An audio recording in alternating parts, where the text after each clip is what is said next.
Hai teman-teman, selamat datang di channel Rachel. Kamu mau jadi content creator yang sukses di YouTube dan bisa upload video minimal 3 kali seminggu? Tapi bingung, gimana cara bikin storytelling yang menarik? Yuk, kita bahas cara-caranya. Langkah pertama dalam membuat storytelling yang menarik adalah kenali audiensmu.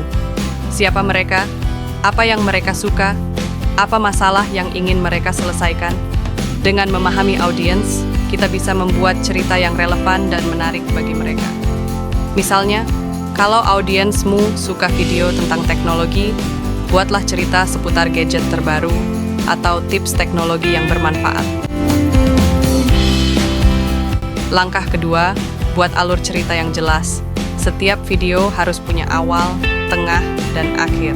Mulai dengan hook yang menarik perhatian, lalu kembangkan cerita di bagian tengah, dan akhiri dengan kesimpulan yang memuaskan. Contohnya, mulailah dengan pertanyaan atau masalah yang menarik, jelaskan solusi atau informasi di bagian tengah, dan simpulkan dengan call to action atau pesan yang kuat. Langkah ketiga, gunakan emosi. Cerita yang baik adalah cerita yang bisa menggerakkan emosi penontonnya. Buatlah penonton merasa senang, sedih, terkejut, atau bahkan tertawa. Misalnya, tambahkan cerita pribadi atau pengalaman yang menyentuh hati penonton.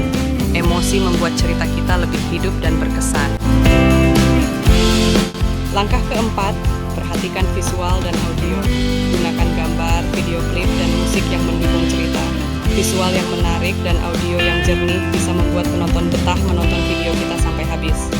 Misalnya, tambahkan B-roll yang relevan, efek suara yang pas, dan musik latar yang sesuai dengan mood cerita. Langkah kelima, jangan lupa tambahkan call to action di akhir cerita. Ajak penonton untuk like, komen, subscribe, atau share video kita. Call to action yang jelas bisa meningkatkan interaksi dan membantu channel kita berkembang. Misalnya, kalau kamu suka video ini, jangan lupa untuk like dan subscribe, dan bagikan video ini ke teman-temanmu biar mereka juga tahu. Jadi teman-teman, itulah 5 langkah membuat storytelling yang menarik untuk konten YouTube. Kenali audiensmu, buat alur cerita yang jelas, gunakan emosi, perhatikan visual dan audio, dan tambahkan call to action yang kuat. Dengan begitu, video kita akan lebih menarik dan bisa mendatangkan lebih banyak penonton dan penghasilan. Sampai jumpa di video berikutnya. Tetap semangat dan terus berkarya. Bye-bye.